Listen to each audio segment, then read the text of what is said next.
Work. We all need it.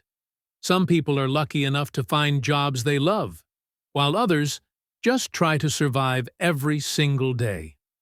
For me, my job was never perfect, but it paid the bills. I showed up early, worked hard, and did everything my boss asked me to. I wasn't the smartest, I wasn't the most talented, but I was loyal. But my boss, he wasn't loyal to anyone. He loved power. He loved humiliating people. And for some reason, he loved humiliating me more than anyone else. It all came crashing down one afternoon when, in front of the entire office, he pointed at me, smirked, and said the words that changed my life. "You're fired." The office laughed. Some looked away. Nobody defended me. But what my boss didn't know was that within just 1 week, he would regret everything, and I would be the one standing tall. My name is Michael. I'm 32 years old, and for the past 5 years, I worked at a mid-sized marketing firm in the city. It wasn't glamorous, but it was steady. When I first joined, I thought I was lucky. A steady paycheck, colleagues who seemed friendly, and a chance to prove myself. But from day one, my boss, Richard, made my life difficult. He was the kind of man who believed fear was the best motivator. He shouted, insulted, and sometimes even mocked employees in front of clients. People feared him, but they also obeyed him. For some reason, though, he had a special hatred for me. Maybe because I didn't fight back. Maybe because I wasn't born with money like he was. Or maybe because I reminded him of what he used to be before he clawed his way up. Whatever the reason, I became his favorite target. He mocked my clothes, my ideas, even the way I spoke. When I pitched an idea, he'd laugh, "Did you come up with that in kindergarten?" When I stayed late to finish a project, he'd sneer, "You're slow. That's why you're still here." Every day, I told myself, just hold on, just survive. Maybe one day things will change. But I didn't realize. Things were about to change faster than I ever imagined. It was a Wednesday afternoon. We had a big client presentation. I had spent weeks preparing the slides, double-checking every number, every detail. I wanted to prove myself.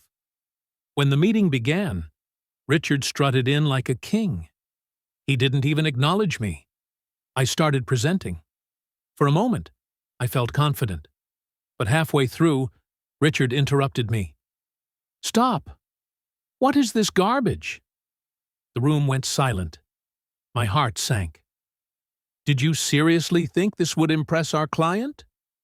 This is embarrassing." He turned to the client, chuckling. "I'm sorry you had to sit through this. Clearly, some of my staff don't understand the meaning of professionalism." Everyone stared at me. My hands were shaking. And then he did it. He looked right at me, smiled, and said, "Michael, you're fired." The client's eyes widened. Some colleagues gasped. A few actually smirked. I stood there, frozen, fired, just like that. No warning, no private conversation, just public humiliation. I packed my things quietly while whispers spread across the office.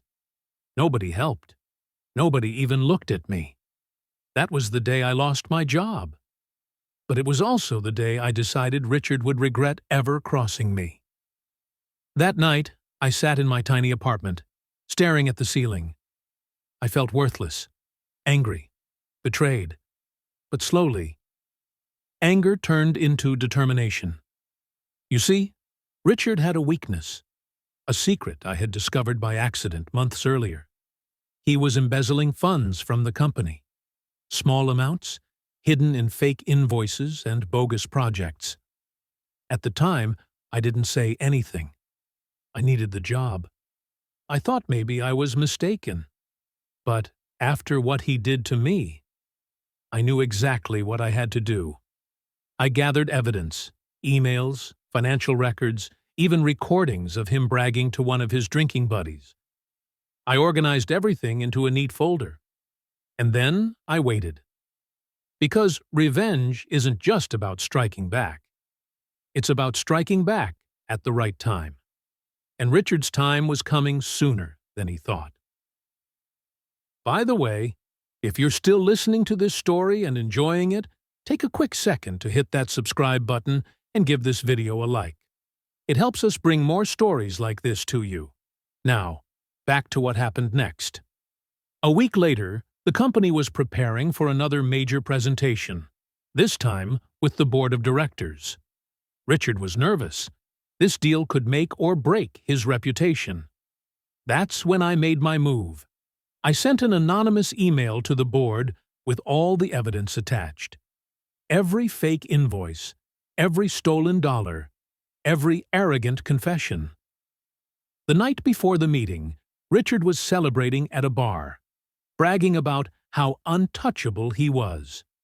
But the very next morning, he walked into a storm. The board confronted him in the middle of the meeting. I wasn't there, but I heard what happened from my old colleagues. Richard tried to deny it, but the evidence was undeniable. The man who had once humiliated me in front of everyone was now being humiliated himself. And the best part? It wasn't just about losing his job. Richard was facing criminal charges. His career, his reputation, his entire empire, gone. And if you're still with me at this point, I think you're really enjoying the story. So why not subscribe right now? That way you won't miss the next revenge story we post.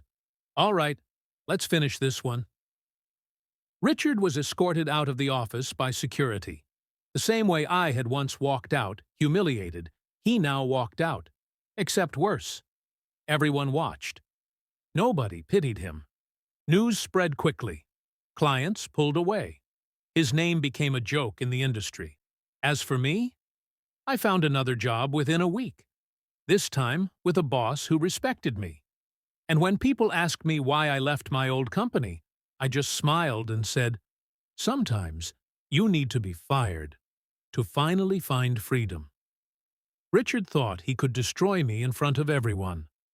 But in the end, he destroyed himself. And I didn't even have to lift a finger. Just a few emails and a lot of patience. If you enjoyed this story, make sure to hit that like button and subscribe to the channel. We post stories just like this, real, emotional, and full of revenge. Tell me in the comments, have you ever had a boss like Richard? I'd love to know your story. Until next time, remember, karma always comes back.